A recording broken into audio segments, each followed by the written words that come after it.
எலும்பு வலு பெற, நரம்பு மண்டலம் ஆரோக்கியமாக இருக்க, மூட்டு வலி முழங்கால் வலி போக்க, வாயு மற்றும் செரிமான பிரச்சனை நீங்க, உடம்புல உள்ள அதிகப்படியான கொழுப்பை கரைக்க இந்த பிரண்டையை நம்ம அடிக்கடி உணவில் எடுத்துக்கலாம். நான் இன்றைக்கி பிரண்டையில் துவையல் செய்ய போகிறேன். அதுக்கு இளம் பிரண்டை தண்டை நம்ம எடுத்துக்கலாம். கையில் கொஞ்சம் எண்ணெய் தடவிக்கிட்டு பிரண்டை உடைய இந்த நார் எல்லாத்தையும் நம்ம எடுத்துக்கலாம்.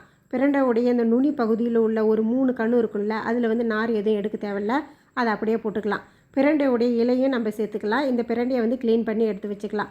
அடுத்து ஒரு பேனில் கொஞ்சம் ஆயில் விட்டு அதில் 3 டேபிள் ஸ்பூன் அளவுக்கு வெள்ளை உளுந்து சேர்த்து கூடவே 6-7 வரமிளகாய் சேர்த்துட்டு இதை ஃபஸ்ட்டு நம்ம பொன்னிறமாக வர வரைக்கும் நம்ம வறுத்து இதை தனியாக நம்ம எடுத்து வச்சுக்கலாம். அடுத்து அந்த ஆயிலே 1/4 கப்பு பூண்டு உரித்து வச்சுருக்கேன். அதை சேர்த்து கூடவே ஒரு வெங்காயம் சேர்த்து ஒரு நெல்லிக்காய் சைஸ் அளவுக்கு புளி சேர்த்து லைட்டாக வதக்கி விட்டதுக்கப்புறம் நாம் க்ளீன் பண்ணி வச்சுருக்கிற பிரண்டையை சேர்த்துக்கலாம். கூடவே கருவேப்பிலை, கொத்தமல்லி தழை சேர்த்து 5லேருந்து ஒரு 7 நிமிஷம் நம்ம வதக்கி விட்டுக்கலாம்.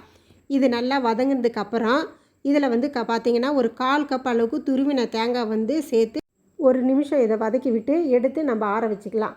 இப்போது வதக்கின எல்லாத்தையுமே நம்ம மிக்ஸி ஜாரில் போட்டு தேவையான அளவுக்கு உப்பு சேர்த்து கொஞ்சம் தண்ணி விட்டு நைஸாக இது போல் நம்ம அரைச்சி எடுத்துக்கலாம். இதை அப்படியே கிண்ணத்தில் மாற்றிட்டு இதுக்கு ஒரு தாளிப்பு போட்டுக்கலாமா.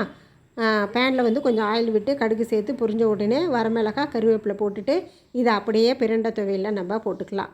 இந்த பிரண்டை துவையல் இட்லி, தோசை, சப்பாத்தி, கஞ்சி, சாதம் கூட வச்சு சாப்பிட்லாம். நான் சூடான சாதத்தில் இந்த பிரண்டை துவையலை வச்சு கூடவே ஒரு அப்பளம் வச்சு சாப்பிட போகிறேன். இந்த பிரண்டை துவையலை நீங்களும் வீட்டில் ட்ரை பண்ணி பாருங்கள். அப்படியே நம்ம சேனலுக்கு சப்போர்ட் பண்ணுங்கள். தேங்க்ஸ் ஃபார் வாட்சிங்.